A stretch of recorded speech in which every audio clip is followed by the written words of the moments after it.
Some roads shouldn't be traveled. Some rules aren't meant to be broken. And some places, you were never supposed to find them. Tonight, I'll take you through real stories that defy logic. Mysteries that don't just haunt the night, but follow you home. These are not just urban legends. These are the rules you were never meant to break. But if you're listening, it might already be too late. Story 1. The Night Shift Rules. Part 1. When I took the night shift at a gas station off Highway 58, I thought it'd be easy money. No annoying customers, no rush hour, just me, my phone, and an occasional snack raid. I was wrong. On my first night, my manager, Paul, gave me a handwritten note. It looked old, like it had been passed down for years. Rules for the night shift, 2 a.m. to 6 a.m. Keep the doors locked after 2 a.m. If someone knocks, do not open. No exceptions. If the security cameras go black, count to 10. Do not look outside. If a car pulls up to pump 3 but no one gets out, ignore it. Do not acknowledge it. If you hear tapping from the storage room, do not investigate. It's not coming from there. If a man in a red hoodie asks you for the time, do not answer. At 3:01 a.m., do not blink. Hold your breath if possible. Before you leave, check the security feed. If you see yourself on screen, quit immediately. I laughed. You serious? Paul didn't smile. Do what the note says. Night 1. Nothing happens, almost. The first few hours were normal. Mind-numbingly boring, actually. I restocked some snacks, browsed my phone, and played with the register. But at 2:43 a.m., the air changed. The security monitor flickered. The fluorescent lights hummed louder. My skin crawled like static was in the air. Then, a car pulled up to pump 3. A black sedan, headlights off. I squinted at the screen. No one got out. The driver's seat was empty. The cameras flickered again, for half a second, just static. When they came back, the car was gone, but the pump was still running. I stayed behind the counter. I wasn't about to be the idiot in a horror movie that goes outside. At 2:58 a.m., the store bell dinged. A man in a gray hoodie walked in. Same face, same dead-eyed expression as last night. He walked straight to the counter, grabbed a pack of gum, and placed it down. I scanned it. You always come in at the same time, huh? Routine or something? He snapped his head up, not just looking at me, through me. Then, without a word, he turned and walked out. Didn't take the gum. Didn't pay. The bell dinged as the door shut behind him. When I looked down, the gum was gone, but the cash register never even opened. Night 2. The Man in the Red Hoodie. I almost quit after the first night, but the money was too good. So, like an idiot, I went back. At 2:59 a.m., I checked the clock. I still had the note Paul gave me. I ran my thumb over the paper, feeling the grooves of the ink. That's when I saw the reflection in the glass. A man, red hoodie, standing outside, staring. My throat went dry. He lifted his hand and knocked. Slow, deliberate. Knock, knock, knock. I looked at the clock.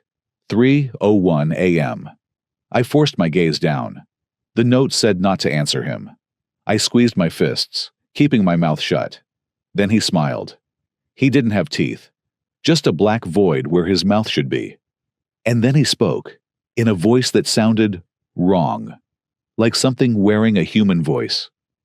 Hey man, you got the time? A chill ran up my spine.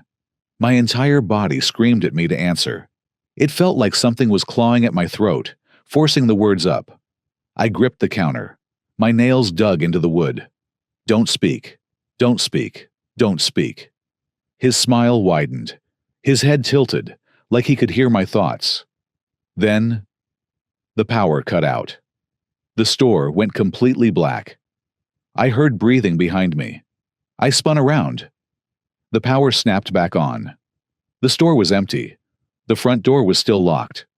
The only sign something had happened? Wet footprints, leading from the front door to right behind the counter. Night 3. The security footage. I should have quit. I almost did. But something about the whole thing felt unfinished. I needed to know what was really going on. So before leaving, I checked the security footage. At 3 a.m., I saw myself behind the counter checking my phone. At 3:01 a.m., the screen glitched. Just a flicker. Less than a second. And for that split second, there was something behind me. Not the man in the red hoodie. Not the guy in the gray hoodie. Someone with my face. And he was smiling. I slammed the laptop shut and grabbed my stuff. I wasn't sticking around. Then, my phone vibrated. A text from Paul. Paul. Hey, did you clock out properly? My stomach dropped. I never told him I was quitting. I never sent a message. And then, I saw something that made my hands go numb. The number he texted me from? It was my number. Part 2. I should have quit. Any sane person would have. But after seeing my own face smiling at me on the security footage, I knew one thing for sure. This wasn't just a haunted gas station. It was something worse. And it had noticed me. Night 4. The thing in the storage room. The next night, Paul didn't even look at me when I clocked in. Just gave me a slow nod and muttered, "Be careful." I checked the security rules again. Every word felt heavier now. I barely made it past night 3, and I still had no idea what happens if you break the rules. At 2:15 a.m., I heard the first tap. Tap, tap, tap. It was coming from the storage room. I froze. My pulse thumped in my ears. Rule number 4. If you hear tapping from the storage room, do not investigate. It's not coming from there. I knew I should ignore it. I knew. But then the tapping changed. It turned into scraping, like nails dragging against wood. Then, whispers. Faint, just under the hum of the fluorescent lights. My name. It was saying my name. I backed away from the counter, heart hammering. The door handle to the storage room rattled. Then, the lights flickered out. I couldn't move. My breath hitched in my throat. And in the darkness, something stepped out. I didn't see it. Not fully. Just the silhouette. Tall. Wrong. It stood in the doorway, its head nearly scraping the top frame. The whispers stopped. Then it charged at me. I did the only thing I could. I squeezed my eyes shut. And just like that, everything stopped. When I opened my eyes, the storage room was closed again. But the rule had been right. The sound? It wasn't coming from the storage room. It had been right behind me. Night 5 to 3:01 a.m., and the smiling man I almost called in sick. But Paul wouldn't pick up his phone. I think he knew I wouldn't stop now. The rules were still sitting by the register, but I didn't need to read them anymore. They were etched into my brain. And the worst one? At 3:01 a.m., do not blink. Hold your breath if possible. At 2:59 a.m., I watched the clock. At 3 a.m., the lights dimmed. And then, right on time, the front door opened. A man walked in. Not the gray hoodie guy, not the red hoodie one. This one wore a suit. A nice, crisp black suit, like he just stepped out of a funeral. But his face wasn't right. His mouth stretched too wide. His eyes were empty pits. He walked straight to the counter, and he never blinked. I stared back, forcing my eyes open. My lungs screamed. My throat burned. The man smiled. Then he lifted his hand and snapped his fingers. The power cut out. I couldn't hold my breath anymore. I gasped, and the moment my eyelids fluttered, I felt something cold and wet brush against my cheek, like lips, whispering, "Gotcha." The lights flickered back on. The man in the suit was gone. But the security camera screen? It showed the store, the counter, me, and behind me, pressed against my back, was my own reflection, smiling. And I wasn't. Night 6. The final rule break. I tried to quit.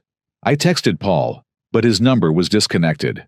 I checked the store records. No employee named Paul ever worked here. The store manager? A woman named Rebecca, dead since 2018. At 2:50 a.m., the store phone rang. I picked it up.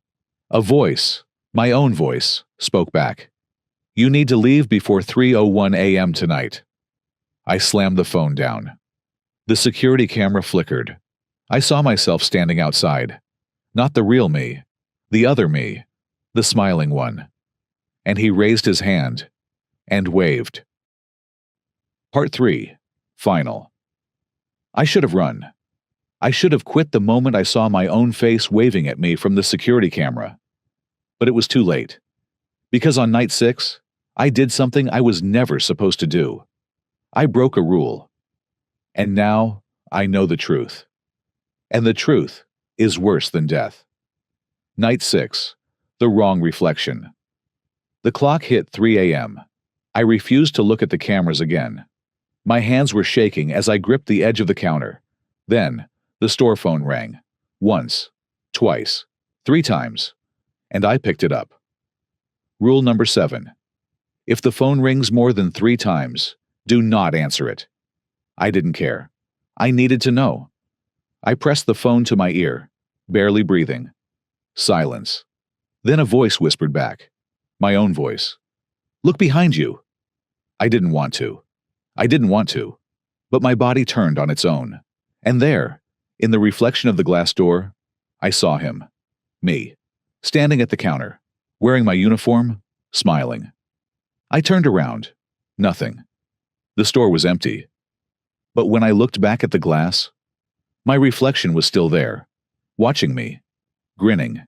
And then, in the reflection, it stepped forward.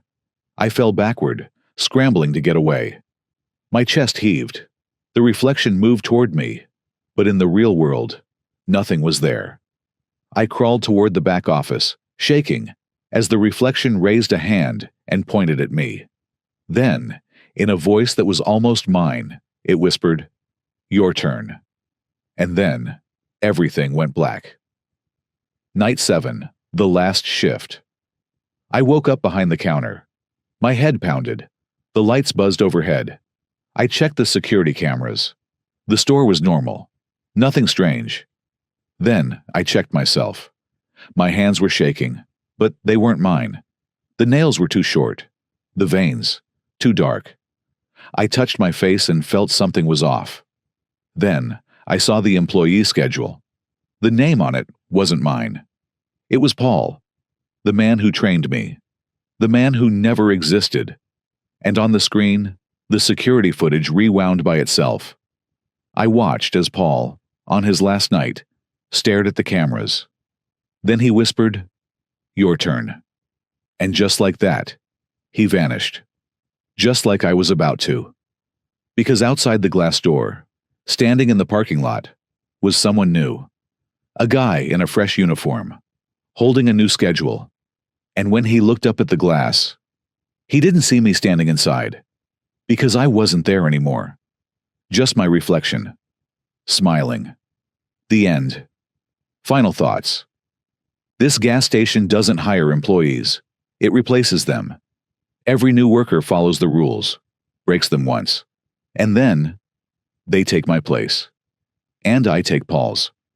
So if you're reading this, if you ever find yourself working an overnight shift at a creepy gas station, don't break the rules.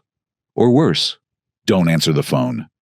Because I might be on the other end, waiting for your turn. Devil. Story 2. Part 1. The TV knows. I've always liked living alone. People say it gets lonely, but for me, it's peaceful. No roommates leaving dishes in the sink, no unexpected guests, no noise I don't control. Just me, my small one-bedroom apartment, and the predictable silence that comes with it. At least, that's how it used to be. Lately, something's been off. I can't explain it in a way that makes sense, but you know that feeling? The one where you walk into a room And it feels like someone was just there, like the air is too still, too heavy, like you just missed something. I've been feeling that a lot lately. It started with small things. I'd wake up in the morning and find the bathroom door slightly open when I knew I had closed it.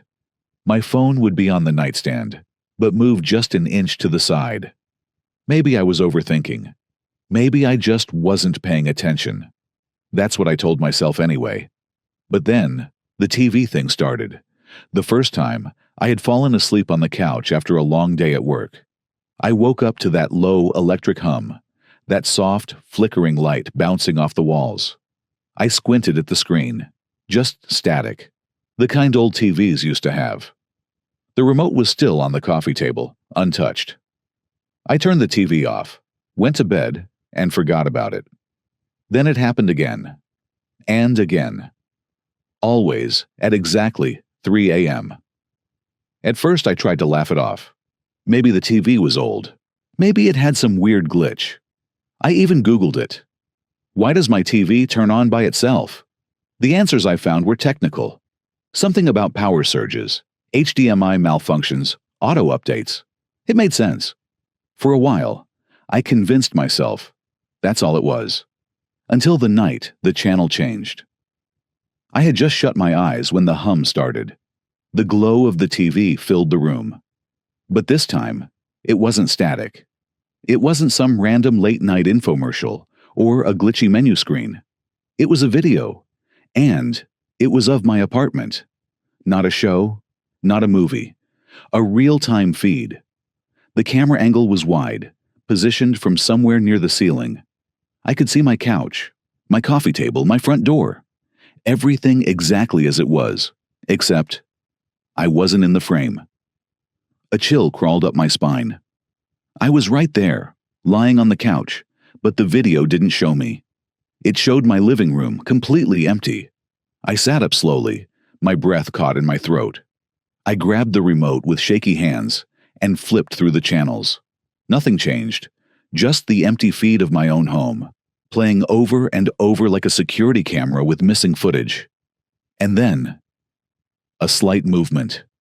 My heart nearly stopped. Something shifted in the shadows near the kitchen.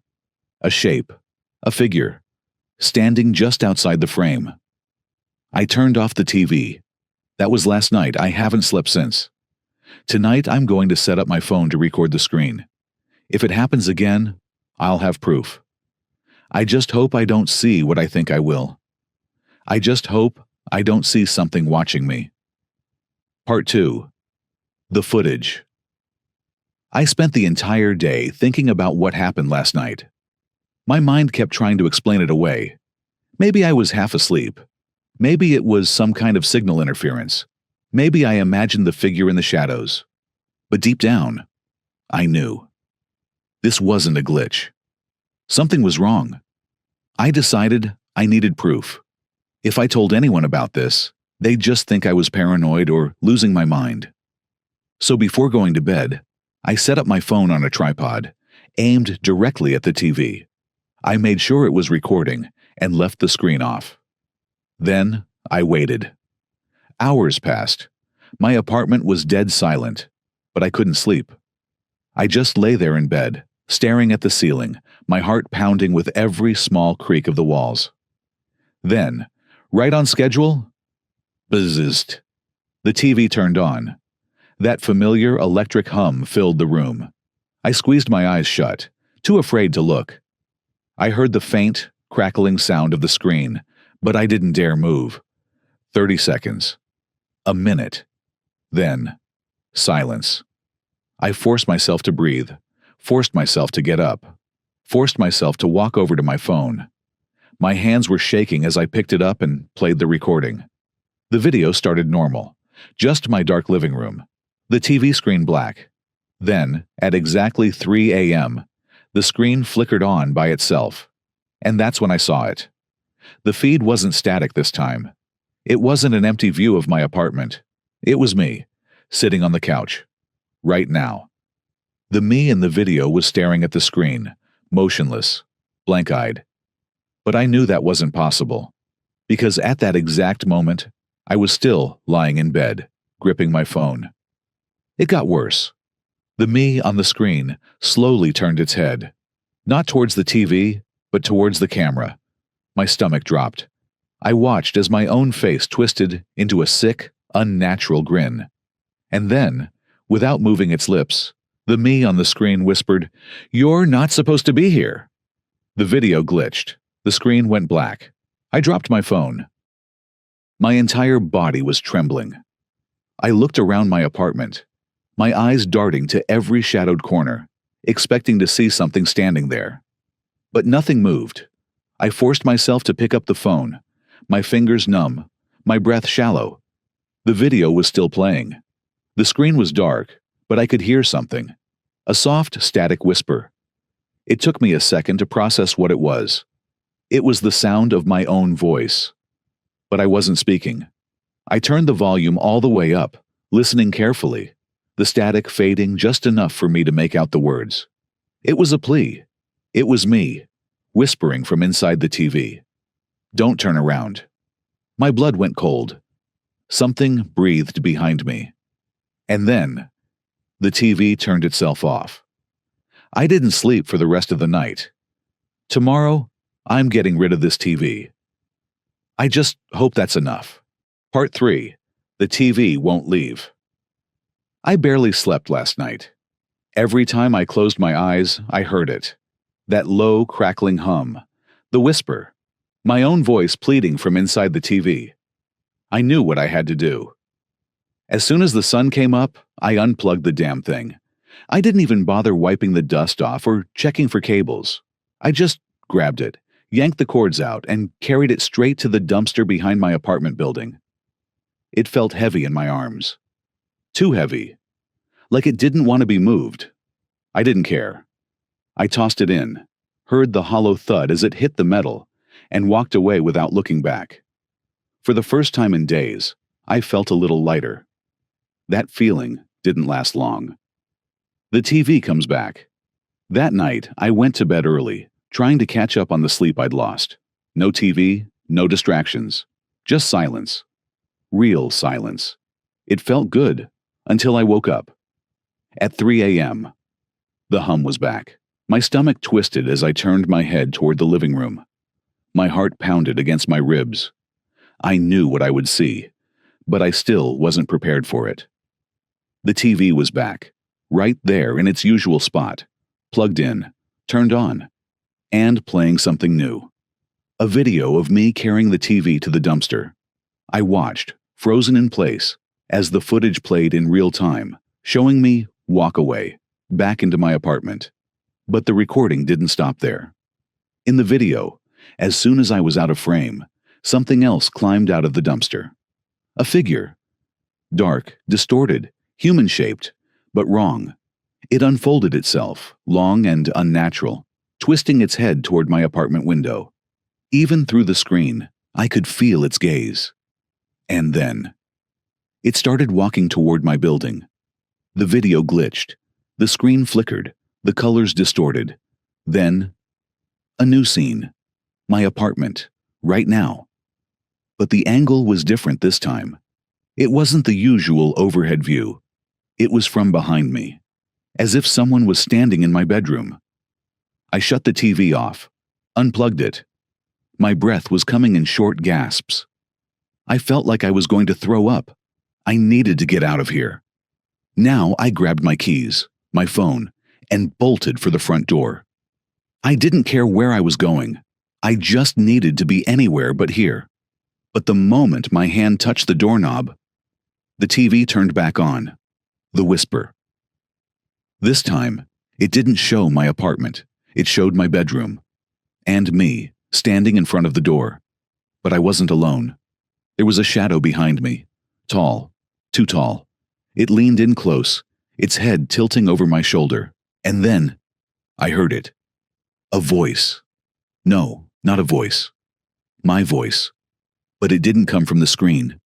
It came from right behind me. "You're not supposed to leave." I spun around. Nothing was there. But the room felt wrong. The air was thick, pressing against my skin, making it hard to breathe. I reached for the door again, my fingers fumbling against the lock. Then, the screen changed. It showed the hallway outside my apartment. But something was waiting there. Something tall and dark, standing right outside my door. Not moving, just waiting. I backed away. My hands were shaking. My mind was screaming at me to leave, to get out, to run. But where? The thing in the video. It was already outside. And I think it's been waiting for me to open the door. Part 4. Trapped inside. I don't know how long I stood there, staring at the screen. My breath was shallow, my fingers trembling at my sides. On the TV, the hallway outside my apartment was still empty, except for the thing standing just outside my door. It wasn't moving. It wasn't breathing. But I knew it was waiting. Waiting for me to open the door. I don't know how I knew that, but I did. Some deep, primal instinct screamed at me. If you open that door, you won't be the one who walks out. I stepped back, forcing myself to breathe. My legs felt weak. My whole body was shaking. I needed to think. I can't leave. I turned away from the TV, trying to ignore the sick, crawling feeling on the back of my neck, like something was watching me, even though I was alone. I grabbed my phone and dialed my best friend Jake. My fingers were clumsy, slipping against the screen. The phone rang once, twice, 3 times. Then, static. Not a dial tone, not voicemail, just pure static that made my teeth buzz. Then, "Hello?" Jake's voice. But, wrong. It was off, like someone had recorded him speaking and played it back at half speed. I swallowed hard. "Jake?" "Dude, something weird is happening. My TV, my apartment. I think there's something outside my door. I don't know what to do." Silence. Then, the voice on the other end said, in a slow, garbled version of my own voice, "Don't open the door." My stomach dropped. The line went dead. The door handle turns. I turned back to the TV. The screen was still showing the hallway outside my apartment, still showing the thing standing there. Except, it wasn't standing anymore. It was closer. Much, much closer, pressed right up against my door. My breath hitched. My pulse pounded in my ears. And then, the handle twisted, slowly, deliberately. I froze. It rattled once, then again, like it was testing the lock. I stumbled backward, my body moving on instinct. My knees hit the side of my bed, and I nearly collapsed onto the mattress. I gripped my phone so hard my knuckles turned white. And then, the knocking started. Soft at first, almost polite, then louder, harder. And then, from behind the door, I heard my own voice whisper, "Let me in." I covered my mouth to stop myself from screaming. This wasn't real. It couldn't be real. But then, bzzzt. The TV flickered. The screen changed. It wasn't showing the hallway anymore. It was showing my bedroom. Showing me, sitting on my bed. And behind me, something was crawling out of the screen. Part 5. The thing in the TV. The TV flickered. The image twisted, warped, colors bleeding together like oil on water. But I could still see it, myself, sitting on my bed, staring at the screen. And behind me, something was crawling out. It's coming through. I wanted to move. I wanted to turn around, to run, to do anything. But my body refused to listen. It was like I was paralyzed, trapped in some horrible waking nightmare. The thing on the screen kept coming. First, a hand, long, skeletal fingers twisting at unnatural angles as they gripped the edge of the TV. Then, an arm, too thin, the skin stretched tight over sharp bones. Then a head. Its face was wrong, like a person blurred out of existence. Its features smudged, shifting, flickering in and out like bad reception. But the worst part? It was wearing my clothes. It was trying to look like me. The screen buzzed louder. The static crackled in the air like invisible electricity. And then, it moved. The thing lurched forward, dragging itself out of the TV, inch by inch. Its limbs stretched, elongated, bending the wrong way as it slithered onto my bedroom floor. I heard a sickening, wet pop as its spine straightened. Then it stood up. Tall. Too tall. I felt the air shift. It was behind me. The door won't open. I snapped out of my trance and bolted, straight for the door. My fingers fumbled at the lock. I twisted, pulled, ripped at the handle, but it wouldn't budge. I heard footsteps behind me. Slow, deliberate. The air felt heavy, thick with something I couldn't name. My vision swam. My ears rang. And then, a hand touched my shoulder. I screamed. The whisper in my ear. I spun around, shoving myself against the door. The thing was standing inches away from me, its head tilted at an unnatural angle, as if studying me. Its blurred, shifting face flickered. For a split second, I swore it had my eyes. It leaned in close. I couldn't move. It whispered in my own voice, "You're not supposed to be here." And then, darkness. Cut to black.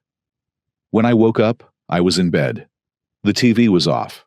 The apartment was quiet. For a second, I thought I had dreamed the whole thing. Until I sat up and looked at the TV. The screen was cracked. The reflection was wrong. It wasn't showing my room. It was showing a different version of my room. Distorted, darker, like an abandoned copy. And in the reflection, someone was standing there, watching me, smiling. And then, the TV turned back on by itself. Final part. The endless loop. I don't know how long I sat there, staring at the screen. My chest rose and fell in short, ragged breaths. The reflection on the TV was still wrong. Darker, distorted. But that wasn't the worst part. It was moving. I watched, helpless, as the other me stepped closer to the screen. My reflection, no, the thing pretending to be me, tilted its head, examining me like an animal in a cage. Then it raised a hand and waved, mocking me. I scrambled back, my pulse pounding in my ears. My throat was dry, my body shaking. No, this isn't real. I reached for my phone, fingers trembling as I tried to call someone. Anyone. But when I looked down at the screen, my own face was staring back at me. Not through the front camera, through the reflection in my TV. I gasped. My phone slipped from my hands, clattering onto the floor. My head snapped back up. The other me was grinning now. And then, it stepped forward. Straight out of the TV. The screen rippled like water as it crossed the threshold, moving smoothly, effortlessly, like it had done this before. I tried to scream, to move, to run, but it was too fast. The last thing I saw was its hand reaching for my face. Then, everything went black. Epilogue. When I opened my eyes, I was standing in my bedroom. Everything looked the same. But something felt off. The air smelled different. The walls looked older. And then I heard a sound behind me. A faint buzzing. I turned. The TV was on. And in the dark reflection of the screen, I saw myself, banging, screaming, trapped. My blood ran cold, because this time, I was the one on the outside. And the person in the TV? They weren't moving anymore. They were just watching me, smiling. Story 3. The Forest Shortcut. I live in a quiet town surrounded by endless woods. Nothing much happens here. And growing up, I always thought our biggest dangers were things like bears or getting lost. But my parents warned me about something else. Never take the forest shortcut after midnight. At first, I thought it was just some overprotective parent rule, but they were dead serious.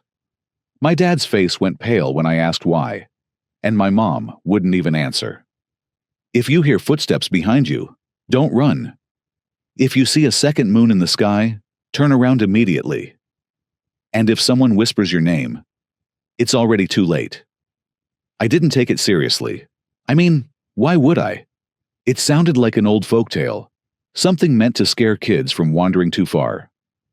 But last night, I made a mistake. Part 1. The Shortcut.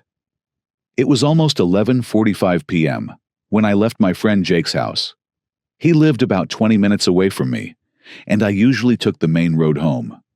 But I was exhausted, and I had school the next morning. The forest shortcut would cut my walk in half. I stood at the entrance to the woods, staring at the path. The trees looked different at night, taller, closer together. The air was thick, silent. No crickets, no rustling leaves, just stillness. It's fine. It's just a normal path, I told myself, stepping forward. I walked fast, my footsteps crunching on the dirt trail. The deeper I went, the more uneasy I felt. The path seemed longer, like I wasn't making any progress. My house should have been 5 minutes away by now, but everything looked the same. Then, I heard it. Footsteps. Behind me. I stopped. So did they. A chill ran down my spine. I wasn't alone. I remembered my parents' warning. If you hear footsteps behind you, don't run. Every instinct told me to sprint, but I forced myself to keep walking. My hands were clammy, my breath shaky. The footsteps started again, faster, closer. I wasn't imagining it. Someone, or something, was following me. Part 2. The Second Moon. My heart was pounding. The air felt heavier, like the forest itself was pressing down on me. That's when I noticed something up ahead through the gaps in the trees. The moon. But there were two. One was the normal pale moon I had always seen. But beside it, slightly dimmer, was another. A second moon floating in the sky. If you see a second moon, turn around immediately. I didn't hesitate. I turned around, ready to sprint back the way I came. But the path was gone. My breath caught in my throat. The trail I had just walked was nothing but thick trees now. No way out. I felt something watching me. The footsteps behind me stopped. The silence was crushing. Then, the whisper came. Part 3. My name, James. It was soft, right against my ear. I spun around. No one was there. The air was ice cold now, and every hair on my body stood on end. My hands shook as I pulled out my phone. No service. The battery icon flickered, then dropped from 80% to 5%. Another whisper. James, come here. It was my mom's voice. But it was wrong. Too slow, too stretched, like a recording played at the wrong speed. I backed away, my legs trembling. The trees around me were different now, too straight, too perfect, like rows of cages. The second moon above flickered, like a dying light bulb. Then, I saw it. A figure stood ahead on the path.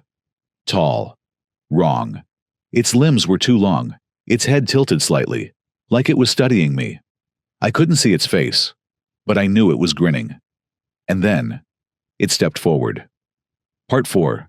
The chase I ran. Screw the rules. I ran. My feet pounded against the dirt. My lungs burned, but I didn't care. Behind me, I heard it running too, but not like a person. It was fast. Each step sounded too heavy, too sharp, like hooves. The trees blurred past me as I ran, my vision tunneling. Then, up ahead, a house. Not mine. An old, rotting cabin. But its door was slightly open, light flickering inside. I didn't have a choice. I threw myself inside and slammed the door. The instant I did, the footsteps stopped. Silence. My breath came in ragged gasps. My ears rang. Then, slowly, I turned. The cabin was empty, except for one thing. A mirror. Tall, dusty, covering half the wall. My reflection stood inside it. But something was wrong. It was still moving, even though I had stopped. Part 5. Not alone. Anymore, I lifted my arm. My reflection was slower, like it was struggling to keep up. Then, it smiled. I didn't. A low creaking sound came from behind me. My heart froze. I wasn't alone. I turned my head slowly, afraid to move. And in the dim reflection of the mirror, I saw it, tall, grinning, too close. The door behind me burst open. The last thing I remember was a pair of hands, too many hands, grabbing me and pulling me backward into the mirror. Then, nothing. Epilogue. The wrong James. I woke up in my bed this morning. Sunlight streamed through my window. My alarm buzzed. It was as if nothing had happened. But I know it did. Because when I looked in the mirror this morning, my reflection blinked. Before I did. Story 4. My hotel room has a list of rules. And I think I'm breaking one right now. Part 1. The check-in. I travel a lot for work. Different cities, different hotels. After a while, they all blend together. But this place? Something felt off the second I stepped into the lobby. It wasn't fancy, but it was too quiet. Like a place that had forgotten how to feel alive. The air smelled faintly of bleach and something stale. There was no soft background music, no quiet hum of guests talking, just the low buzz of the fluorescent lights above. The receptionist, an older man with gray eyes that didn't blink enough, barely acknowledged me. "Reservation for Michael Carter," I said, sliding my ID across the desk. He nodded, typed something on his old-looking computer, then, without a word, handed me a folded piece of paper along with my key. I frowned. "What's this?" "The rules," he said flatly. His voice was dry, almost rehearsed. I opened the note and read, "If the phone rings between 2:14 a.m. and 2:23 a.m., do not answer. If you hear footsteps above your ceiling, stay completely still. If you see an extra door in your room, do not open it." I blinked, then looked up at him, expecting a smirk or some sign that this was a joke. His face was empty. "Is this serious?" I asked. His mouth twitched, almost a smile, but not quite. "For your safety, sir." I let out a small chuckle, trying to shake off the uneasy feeling curling in my gut. Weird marketing strategy. He didn't laugh. I grabbed my key, muttered a "thanks," and walked toward the elevator. That was my first mistake. Part 2. The room 407. When I opened the door, it looked normal. A little outdated, sure. Faded carpet, an old TV mounted to the wall, and a closet door near the bathroom. But everything was clean, the bed neatly made, and the air smelled like lemon disinfectant. Totally normal. I tossed my bag onto the bed, checked my phone. 10:32 p.m.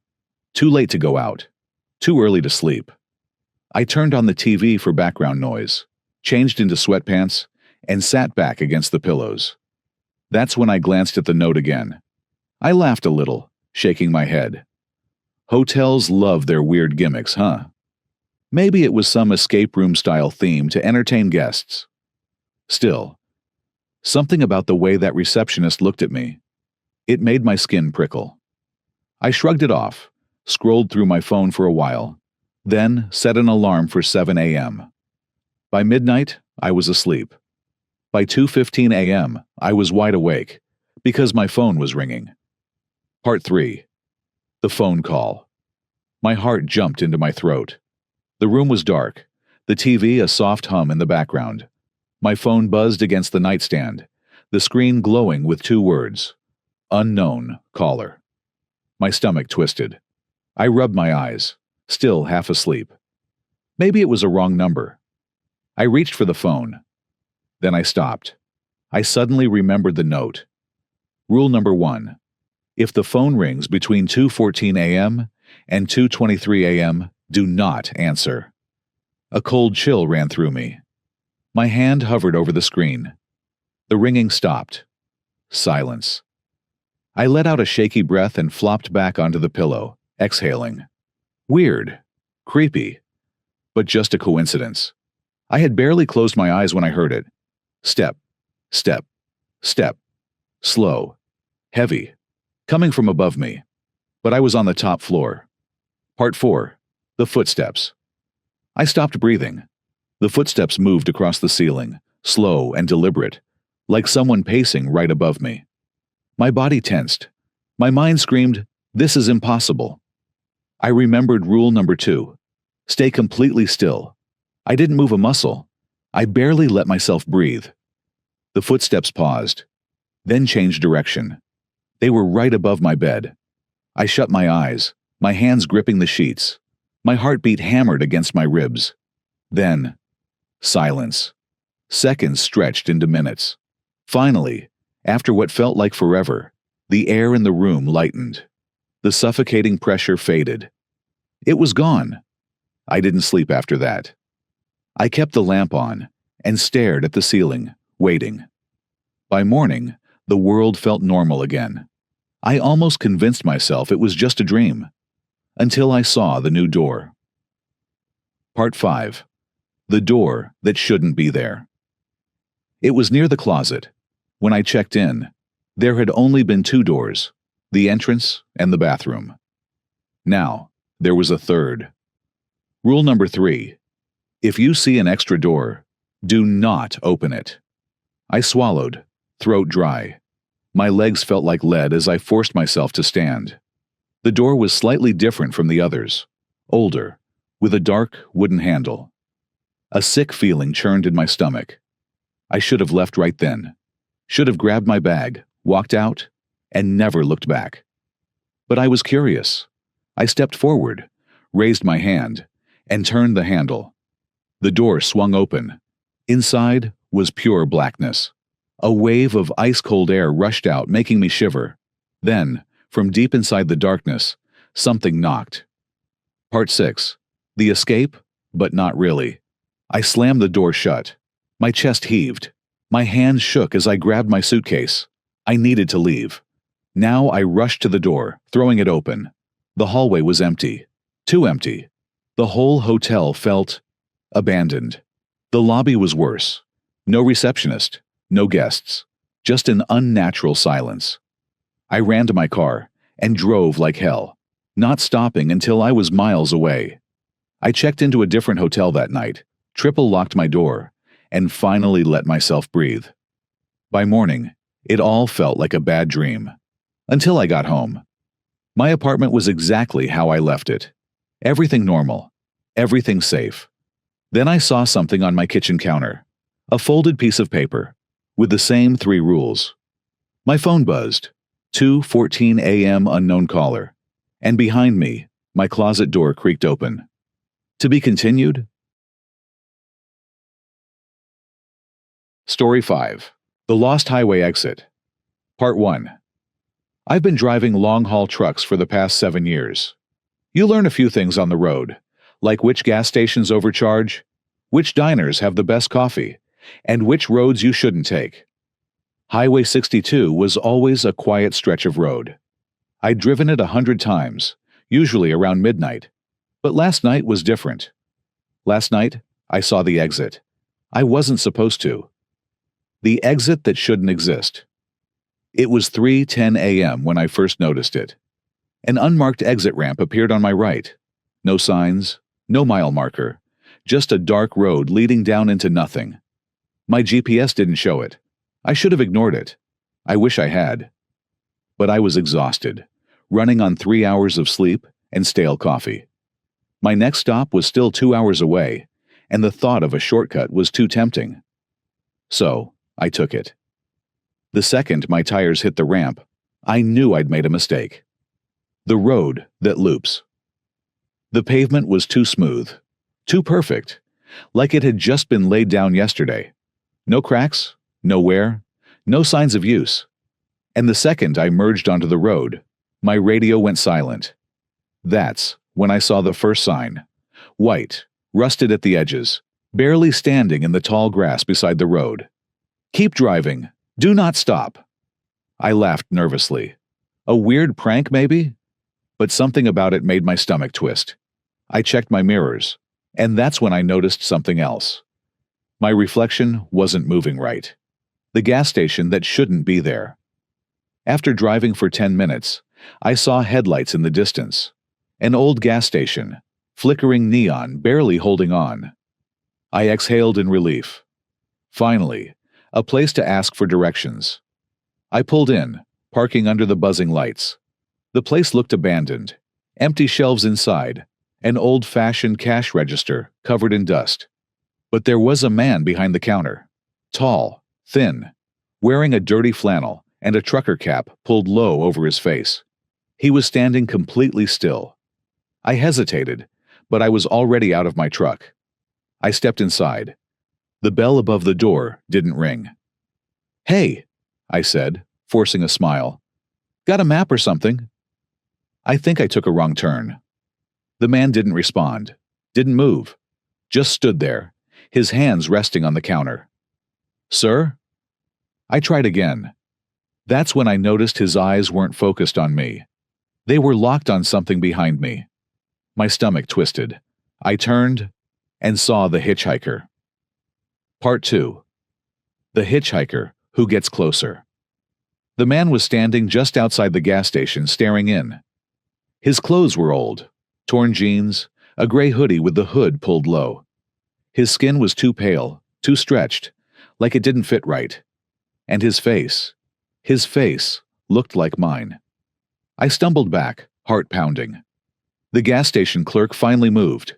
He shook his head. Slowly. I turned back to the door. The hitchhiker hadn't moved, but he was closer, right against the glass. That's when the clerk finally spoke. "Don't acknowledge him." His voice was hoarse, barely a whisper. "What?" I asked, my voice shaking. "Get in your truck. Drive. Don't stop.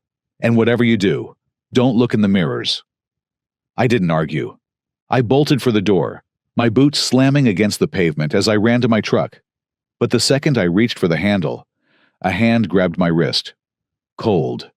Wrong. I looked up. The hitchhiker was smiling. The rules I broke. I don't remember getting in my truck. I don't remember starting the engine. I only remember driving. Fast. Too fast. I didn't look in the mirrors. I didn't stop.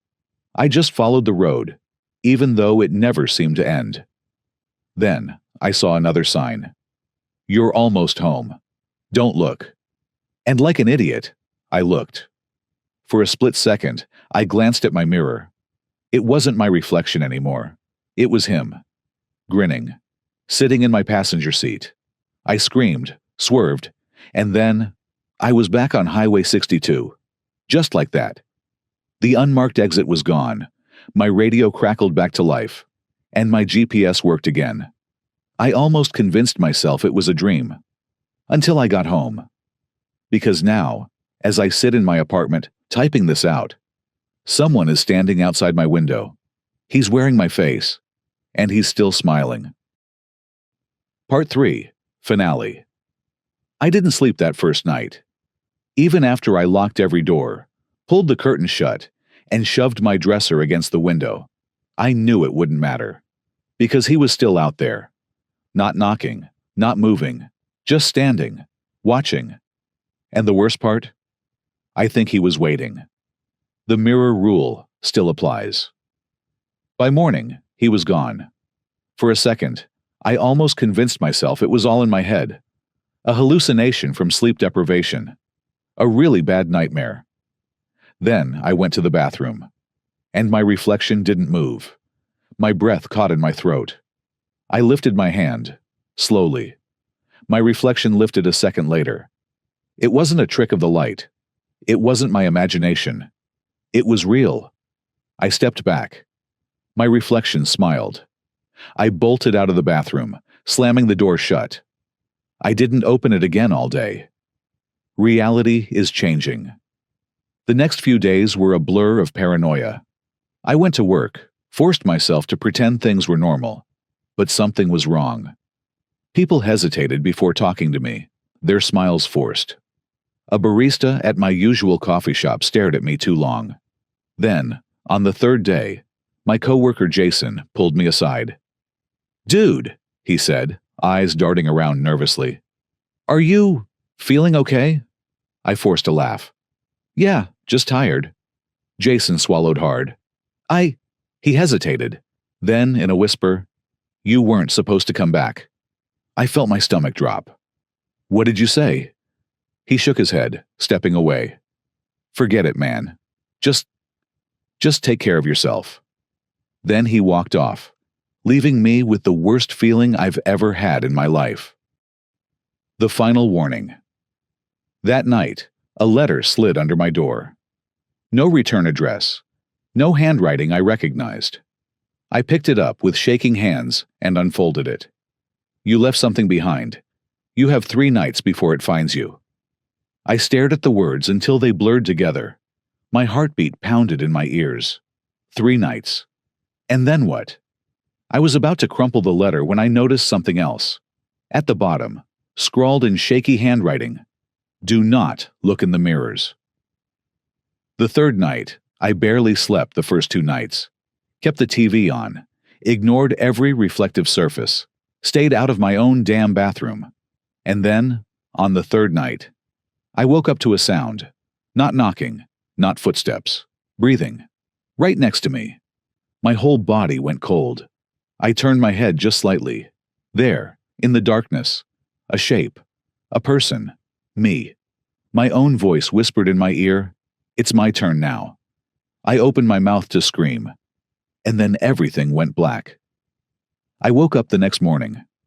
My apartment looked normal. The air smelled like coffee. My alarm was still blaring. I sat up slowly. My head was pounding. Had I dreamed it?